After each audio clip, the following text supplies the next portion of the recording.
Bonjour à toutes et à tous et bienvenue dans Smart Patrimoine. Smart Patrimoine, l'émission qui vous accompagne dans la gestion de vos finances personnelles, mais l'émission qui décrypte également avec vous les enjeux et les actualités du secteur de la gestion de patrimoine. Une émission que vous pouvez retrouver tous les jours sur Smart for Change, sur les réseaux sociaux de Smart for Change et bien sûr, vous pouvez nous écouter en podcast sur toutes les plateformes de podcast. Au sommaire de cette édition, nous commencerons tout d'abord avec Investir responsable, le rendez-vous dédié à l'investissement durable ou responsable de Smart Patrimoine. Et en l'occurrence, nous demanderons s'il y a suffisamment de transparence en matière de fonds durables. Une question essentielle que nous aborderons avec Vincent Auriac, fondateur et président de Axilia. Nous enchaînerons ensuite avec Enjeu Patrimoine, un enjeu patrimoine où cette fois-ci nous tenterons de comprendre l'impact de la chute du dollar sur les investisseurs français. La chute d'à peu près 10% du dollar depuis le début de l'année a-t-elle un impact sur les choix d'investissement des investisseurs en France? Ce sera donc la deuxième partie de l'émission. Et puis enfin, dans la troisième partie de l'émission, dans l'œil de l'expert, nous ferons un focus sur les daguerréotypes, les photographies du début du siècle précédent, donc qui datent de 1800. Comment investir ou comment aborder en tout cas la classe d'actifs, nous en parlerons avec Christophe Guéry, expert au sein de la maison de vente Milon. On se retrouve tout de suite sur le plateau de Smart Patrimoine. Et c'est parti pour Investir responsable, le rendez-vous dédié à l'investissement durable ou responsable de Smart Patrimoine avec une question fondamentale abordée aujourd'hui. Y a-t-il suffisamment de transparence en matière de fonds durables? Et pour en parler, nous avons le plaisir d'accueillir sur le plateau de Smart Patrimoine Vincent Auriac. Bonjour Vincent Auriac. Vous êtes fondateur et président d'Axilia. La question est toute trouvée. Y a-t-il suffisamment de transparence dans les fonds durables dans un contexte où l'ISR a quand même beaucoup fait parler de lui? On voit des labels qui durcissent leurs conditions d'entrée. On voit une Union européenne qui pendant des années a débattu autour d'une taxonomie européenne, autour de CSRD, qui maintenant tente un petit peu peut-être de faire machine arrière sur certains sujets. Vous, ce que vous dites, c'est il n'y a pas suffisamment de transparence quand on regarde fonds par fonds dans quoi on est réellement investi et surtout sur la performance extra-financière des fonds. Oui, alors quand je dis ça, les gérants vont me taper dessus en disant mais c'est pas vrai, on a déjà un boulot dingue à remplir des tas de documents, les inventaires sont sur les sites internet des gérants, c'est vrai. Mais le grand public, il passe pas par un gérant au départ, il cherche un fonds ISR parmi presque parfois 1000 fonds labellisés ISR, il n'y a pas que les fonds labellisés ISR qui sont intéressants. Comment est-ce qu'on fait pour choisir parmi les 1000? Quand on va sur le site du label ISR, il n'y a que des informations de performance boursière, il n'y a pas tous les fonds ISR avec un minimum de caractéristiques ISR. Donc, on ne peut pas, quand vous allez sur le site de Morningstar, si vous vous intéressez au carbone, par exemple, vous ne pouvez pas faire un tri sur tous les fonds ISR, et même pas ISR, le carbone ne s'intéresse pas qu'aux fonds ISR, sur la base du risque carbone. D'accord. Il faut aller fiche par fiche. Aller vérifier effectivement l'impact carbone de chaque fonds. D'accord. Ça reste vraiment une course et un parcours du combattant.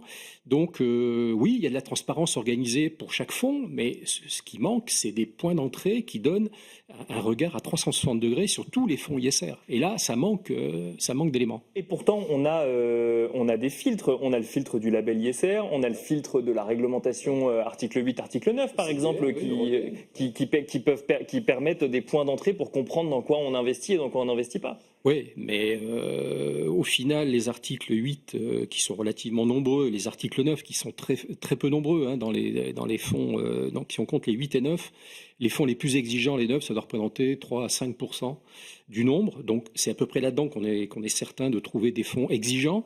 Donc les autres, il y a un peu de tout. C'est pas suffisant. D'ailleurs, aujourd'hui, quand on nous parle de collecte qui est en train de se retourner, qui baisse, qui fléchit, on ne sait pas trop comment c'est calculé. Et à aucun moment on nous parle de ce qu'il y a dans les portefeuilles. D'accord. Et d'ailleurs, pourquoi un portefeuille qui n'est pas ISR pourrait ne pas regarder un certain nombre d'éléments extra-financiers? Les bons gérants font attention à ça. Il ne faut pas prendre ces gérants-là pour des écervelés. Ils regardent toutes les facettes de risque. Les grands fonds de pension regardent l'extra-financier. Donc, cette histoire de mettre des espèces de boîtes de camembert, là, 8, 9, 6, etc., c'est un peu factice. Tout le monde doit se saisir de ce problème-là et il faudrait savoir ce qu'il y a dans les portefeuilles. Et puis, connaître l'engagement des gérants également, par exemple. Pour bien comprendre le sujet, c'est qu'on n'a pas suffisamment d'informations ou qu'on a tellement d'informations qu'on a toute l'information, mais qu'en fait on a du mal à la comprendre parce qu'elle n'est pas suffisamment lisible à l'heure actuelle. Les deux, parce qu'une fois que vous avez accès à un reporting, vous avez le top 10 du portefeuille, vous avez la totalité de l'inventaire, qui peut y avoir entre 40 et 100 valeurs. Vous voyez les noms. Les Français ne connaissent pas les noms des 100 valeurs qui sont les plus souvent représentées dans ces fonds-là. Ça vous dit quoi On investit derrière, quand un fonds investit dans un fonds, alors là, effectivement, il faut aller chercher encore plus. Mais, les Français commencent à venir à la bourse, d'ailleurs par les ETF, pas forcément par les sociétés à l'unité. Donc, ça ne parle pas forcément. Il n'y a pas de calcul agrégé sur un faible nombre d'indicateurs. Nous, on dit que l'indicateur quasiment incontournable, c'est le carbone. Et comme je vous l'ai indiqué il y a quelques secondes, vous n'avez pas de critères de tri simple pour aller chercher, par exemple, le fonds où il y a le moins de carbone. D'accord. Donc, mais le fait qu'il soit, je reviens, mais le fait qu'il soit article 9 ne suffit pas? Non. Alors, généralement, l'article 9, comme il se donne beaucoup d'exigences, il y a quand même une corrélation entre beaucoup d'exigences et, par exemple, une faible empreinte carbone, parce qu'ils vont chercher des solutions liées à l'environnement, liées aux transitions sociales. Donc, effectivement, ça passe pas forcément par des producteurs d'énergie fossile, hein. Donc, effectivement, de ce point de vue-là, un article 9 avait anticipé quelque part le durcissement du label ISR. Mais une fois que vous avez plus Total, si on prend cet exemple-là, si vous avez plus Total dans un portefeuille, est-ce que c'est un progrès ou pas un progrès ? Est-ce que Total arrête de forer des puits de pétrole? Est-ce qu'on a toujours la même base actionnariale engagée qui peut poser des questions au management en assemblée générale?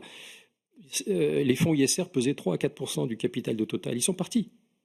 Qui va prendre leur place? Qui va poser les questions? Qui va déposer les résolutions en assemblée générale? Il y avait au moins ce contexte fédérateur du label ISR qui n'est plus là. Donc, on a peut-être effectivement plus de lisibilité, parce qu'il y a plein de gens qui trouvent normal d'investir dans Total, hein. Quand vous regardez le top 10 chez Boursorama ou chez Fortuneo, il y a du Total dedans, à côté d'Apple, à côté d'Alphabet. Donc, certains pensent qu'effectivement, il ne faut pas de Total, mais en l'occurrence, ça ne résout rien. Pour que Total arrête de forer des puits, il va falloir autre chose que de les exclure des fonds ISR. Mais là, on vient sur une question encore plus fondamentale. C'est la finance peut-elle être un levier de transition énergétique dans la forme qu'elle a actuellement? Financiers de tous les pays, unissez-vous. Si chacun, effectivement, déjà, il faudrait que tout le monde se mette d'accord sur une espèce de plateforme d'engagement, sur un minimum d'éléments sur lequel tout le monde dit ouais, ça c'est incontournable. C'est pas le cas, donc chacun y va un peu avec sa sensibilité, et puis au final la vie continue et les résolutions ne passent pas, en l'occurrence les résolutions vertes entre guillemets ne passent pas en assemblée générale. Donc soit vous faites de l'engagement et tout le monde en fait. Mais les Français ne représentent pas grand-chose du capital de Total. C'est surtout des Américains, c'est surtout des investisseurs internationaux. D'ailleurs, Patrick Pouyanné va aller se faire coter à New York, hein. C'est là-bas qu'est sa base investisseur. Donc, il l'a laissé entendre il y a quelques temps. Bon, après, du coup, le sujet n'a pas été suivi. Mais ses actionnaires sont là-bas, donc ça serait assez logique. Et les valorisations des pétrolières sont beaucoup plus élevées aux États-Unis qu'en Europe. Donc, voilà. Donc, soit on fait, j'irais un ISR avec une recherche de performance. Alors là, c'est pareil, les gérants commencent à lâcher l'affaire. Parce que quand on leur dit que maintenant c'est plus 20% qu'il faut enlever, c'est 30%, et qu'en plus il faut enlever les fossiles, ça fait 40% de la cote qui disparaît. Un gérant qui gère avec 60%, qui éventuellement se prive des 40% qui ne sont plus dans le label, est-ce qu'il va pouvoir continuer à faire de la perf? S'il ne fait plus de perf, l'encours de ses fonds va chuter, on aura gagné quoi au final? Donc je ne dis pas qu'il faut acheter du Total, hein, mais je constate qu'on réduit l'univers, et donc la performance n'est pas forcément très bonne sur les fonds ISR. C'est un sujet qu'on n'aborde plus parce que c'est un peu compliqué, mais il y a un gros déficit de performance, sauf certains fonds ISR qui ont su faire des gestions très diversifiées, mais les fonds ISR, je dirais, un peu engagés avec des choix de conviction, des portefeuilles très resserrés à une quarantaine de valeurs, très axés sur les valeurs de croissance. Il y a des gros problèmes de perf, c'est 10, 20, 30% de perf en moins par rapport à des fonds lambda depuis 3-4 ans. Donc ça va être compliqué, hein, quand vous devez vendre un fonds ISR qui n'a pas la perf. Est-ce que les gens vont rester? Est-ce que les gens... Et en plus, dans le label ISR, il n'y a pas d'ETF. Oui. Toute la jeune génération, les moins de 35, les moins de 25 ans, ils arrivent à la bourse par les ETF. Ils n'arriveront pas par les ETF ISR. On arrive à la fin, Vincent Auriac, une dernière question très rapide. Un peu d'optimisme quand même sur ces gestions ISR et fonds durables à l'heure actuelle, ou on est un peu dans le creux de la vague, comme vous semblez le laisser entendre? C'est un creux de la vague, mais c'est un creux de la vague réglementaire. Il y a encore des gérants qui font de la perf, y compris avec des fonds ISR.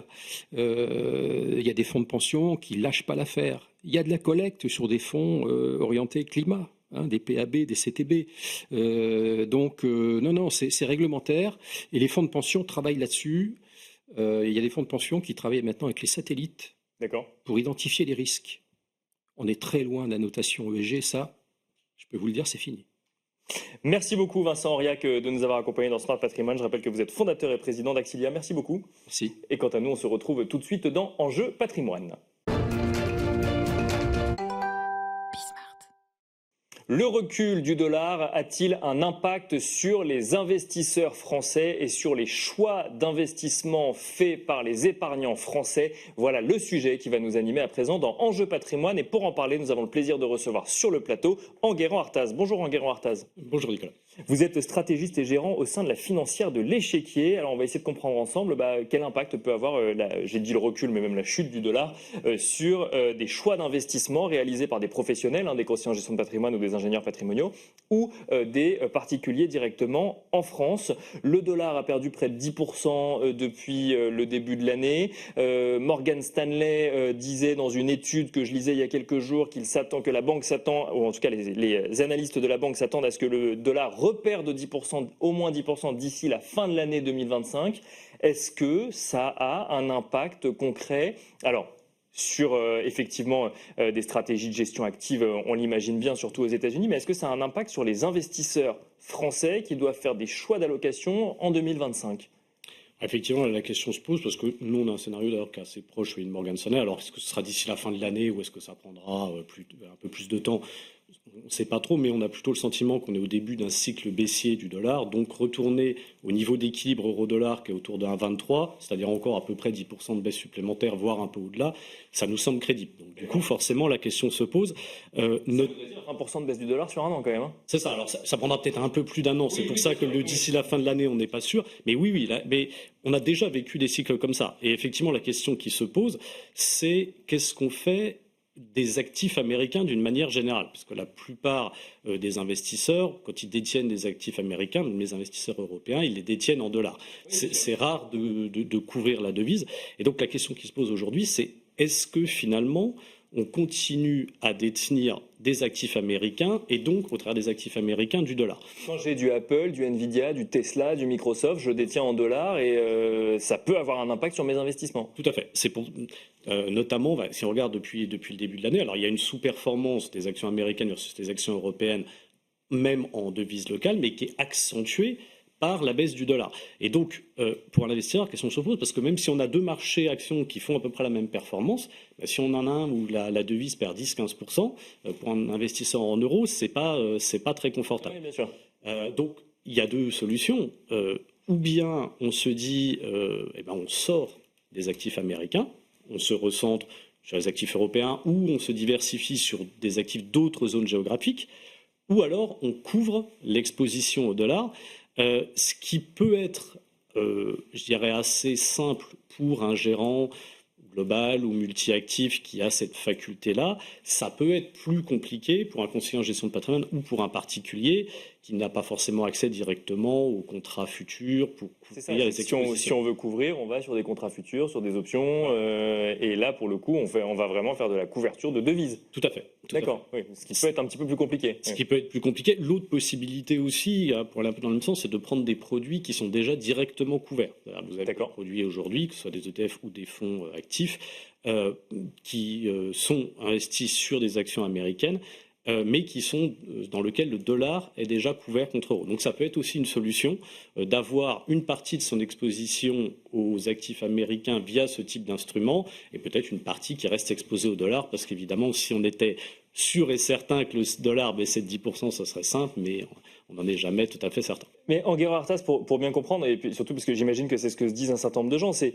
on a été alimenté pendant des années avec l'idée que les marchés américains surperformaient les marchés européens. C'est plus le cas aujourd'hui, c'est moins le cas aujourd'hui, mais ça l'a été pendant des années. Et que ces marchés américains étaient tirés par 7 valeurs, ces Magnificent Seven, notamment dans la tech, qui ont attiré beaucoup d'investissements, notamment, alors que ce soit en direct ou via des ETF également.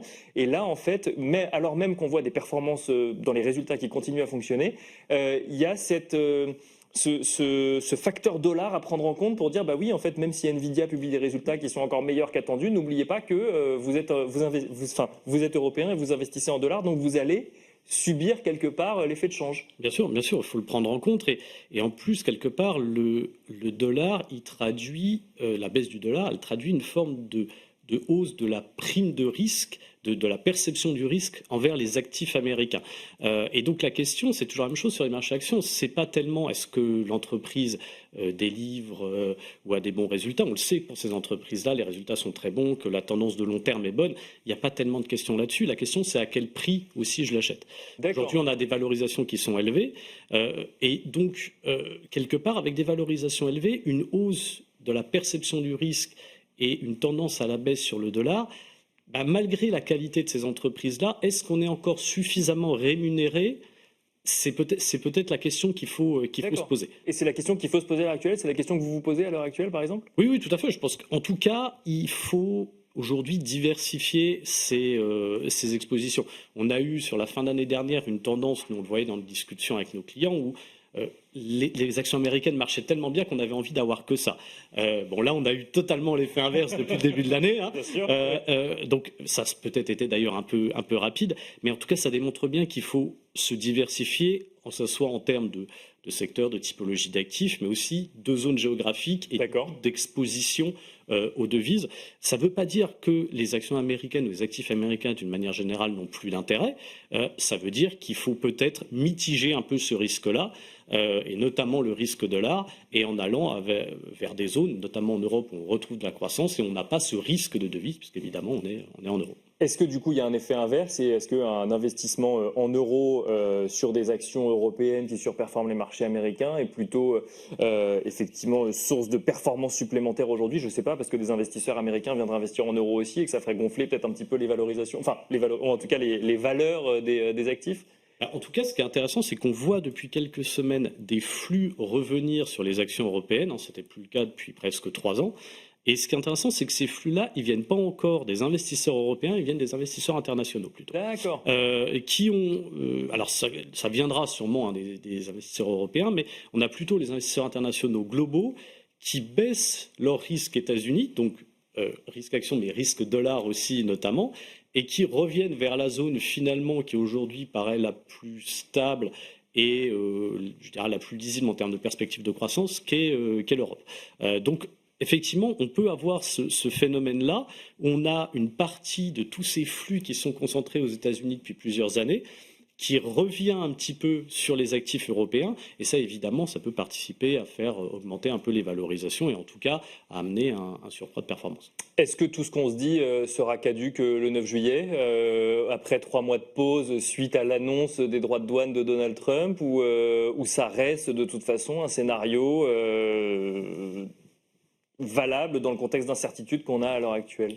Je pense que ça reste un scénario valable pour 2 raisons. La première, c'est que quoi qu'il se passe le 9 juillet, ça ne remet pas tellement en cause ce qu'il y a de positif en Europe, les plans d'investissement en Allemagne, les plans sur la défense, le soutien de la Banque Centrale Européenne, etc. Tout ça sera pas remis en cause par ce qui se passera le 9 juillet.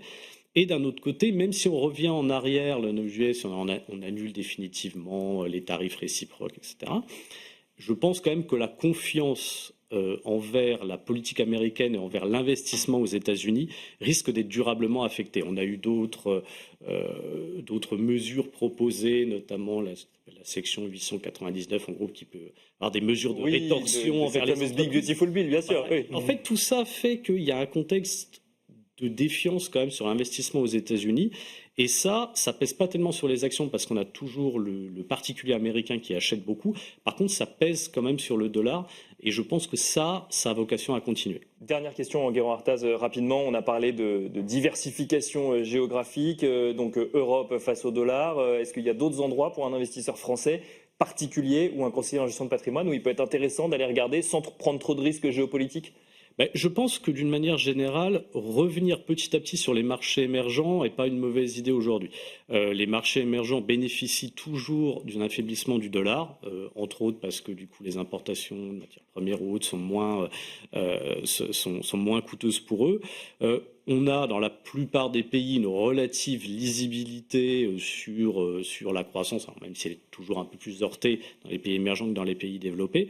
Et puis surtout, on a une sous-performance très longue des émergents, une sous-valorisation très importante. Donc aujourd'hui, en termes de diversification, ça ne veut pas dire qu'il faut tout mettre sur les émergents, mais en termes de diversification, revenir un peu sur les émergents, en plus du reste, ça semble assez intéressant. Ça peut être intéressant. Merci beaucoup, Enguerrand Artaz, de nous avoir accompagnés dans Smart Patrimoine. Je rappelle que vous êtes stratégiste et gérant au sein de la financière de l'Échiquier. Merci beaucoup. Merci, Nicolas. Et quant à nous, on se retrouve tout de suite dans l'œil de l'expert. Et nous finissons cette émission comme d'habitude avec l'œil de l'expert où nous allons mettre en avant un type d'actif à mi-chemin entre la collection et l'investissement. Je veux parler du daguerréotype et pour en parler, nous avons le plaisir d'accueillir sur le plateau de Smart Patrimoine Christophe Guéry. Bonjour Christophe Guéry. Bonjour. Vous êtes expert au sein de la maison de vente Milon qui a fait plusieurs ventes d'ailleurs de daguerréotypes. Est-ce que vous pouvez nous expliquer ce que c'est que le daguerréotype avant qu'on regarde quel comportement on peut en avoir en tant que collectionneur ou investisseur? Alors, très rapidement, le daguerréotype, ce sont les premières photographies, puisqu'on est en 1839, donc l'invention de la photographie, et ça va durer jusqu'à peu près 1860. Et c'est la première fois qu'on va pouvoir se voir en photo au niveau d'un portrait. C'est-à-dire que si vous retournez parfois le daguerréotype, il y a une étiquette où il y a marqué « ressemblance garantie, sinon remboursée ». D'accord. On est vraiment dans quelque Il fallait vendre l'idée de la photographie, quoi. Tout à fait nouveau et on n'y croyait pas. Donc c'est le daguerréotype et ça a été une grande mode à un moment donné, donc dans ces années-là, où les studios faisaient, enfin les ateliers faisaient à peu près 5000 daguerréotypes par an. À peu près. D'accord, donc c'est ces grands appareils photo qu'on voyait avec la grande chambre et ensuite c'était imprimé non pas sur du papier mais sur des plaques en fait. C'était une plaque de cuivre qui était recouverte d'argent, après qui est passée à l'iode, enfin il y avait toute une technique très précise, très longue, un temps de pause qui allait de 4 minutes à 40 minutes. Donc c'est pour ça qu'on voit très peu de portraits de daguerréotypes où les gens sourient. Parce Bien que sûr. tenir un sourire pendant 4 minutes, ça devient difficile. Bien sûr. Et ça devient aussi un peu des raretés lorsqu'on voit quelqu'un qui sourit, par exemple. Aujourd'hui, les daguerréotypes sont complètement révolus, en tout cas dans un usage quotidien, mais il y a un marché de la collection de daguerréotypes, Christophe Guéry. Je reprendrai, parce que c'est une phrase que j'ai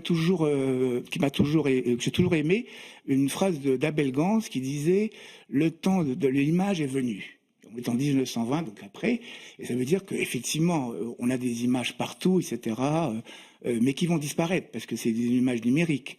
On ne va pas les garder. Le daguerréotype, on est quand même dans les premières images qui sont uniques. C'est-à-dire que contrairement à la photo plus classique, on n'est pas sur des multiples, on est sur des photos qui sont uniques.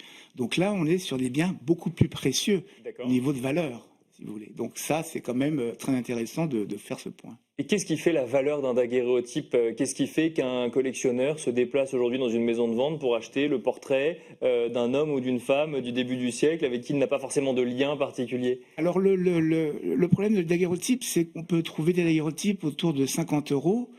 Et moi, à travers l'étude, j'ai réussi à vendre des daguerréotypes autour de 500 000 €. D'accord, ok. Donc il y a une grande marge. Donc il ne faut pas se tromper.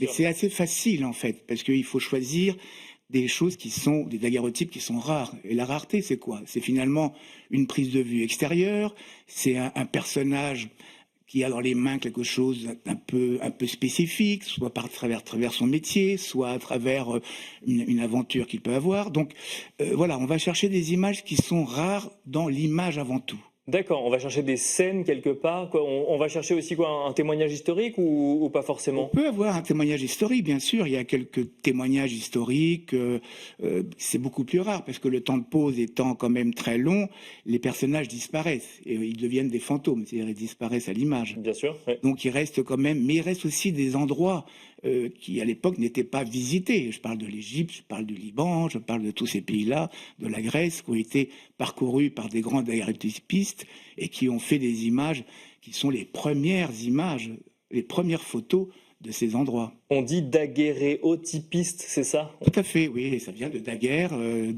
qui est l'inventeur avec Niepce de la photographie. Qu'est-ce qu'ils font les acquéreurs de daguerréotypes?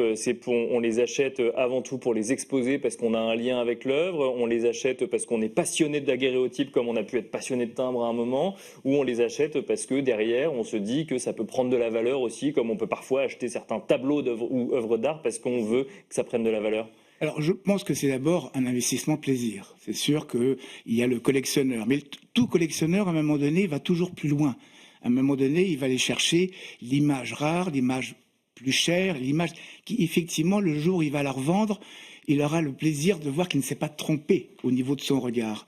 Donc, effectivement, on peut considérer qu'il y a un investissement possible dans le daguerréotype si on le choisit bien. Alors, c'est un peu plus difficile, on est obligé de comprendre, de se documenter, mais il y a vraiment... La personne qui vend un daguerréotype que j'estime 60 000 euros et qui fait 500 000 euros, elle a une vraie surprise quand même. Oui, bien sûr. Oui. Et là, bon, c'est un cas, mais il y en a d'autres. Ça peut être une estimation de 2 000 euros qui finit à 6 000 ou 20 000 euros. Et c'est uniquement le sujet qui va justifier le prix, peut-être aussi l'état de conservation ou la provenance, comme dans les œuvres d'art pour le coup, ou pas forcément? Bon, l'état est essentiel, il faut qu'il soit en bon état, ça c'est l'essentiel. Et après, bon, c'est le sujet, bien sûr, le sujet, la rareté du sujet. Le photographe, qui parfois est très important, Le daguerréotypiste. daguerréotypiste, bien sûr, qui peut devenir quelque chose aussi de très recherché. Et là, effectivement, le prix va augmenter par rapport à tous ces critères. Dernière question, Christophe Guery. Donc, il y a eu plusieurs ventes de daguerréotypes au sein de la maison de vente Milon, dont une qui s'est terminée récemment. Est-ce que vous pouvez nous en dire un petit peu plus sur ce qui est parti, pour qu'on comprenne ce qui fonctionne? Bien sûr, alors, ce qui est parti, ce sont des vues, par exemple, pleine plaque. Pleine plaque, rapidement, c'est le plus grand format, qui est à peu près 18-24 cm, d'une vue de Athènes, par exemple. D'accord.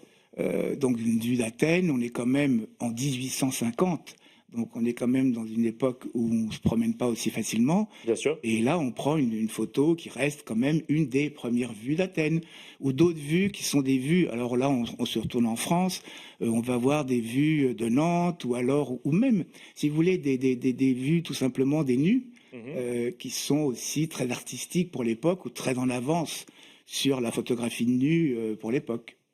Merci beaucoup Christophe Guery de nous avoir accompagnés dans Smart Patrimoine. Je rappelle que vous êtes expert au sein de la maison de vente Milon. Merci beaucoup. Merci. Merci à vous également de nous avoir suivis et je vous dis à très vite sur Be Smart for Change.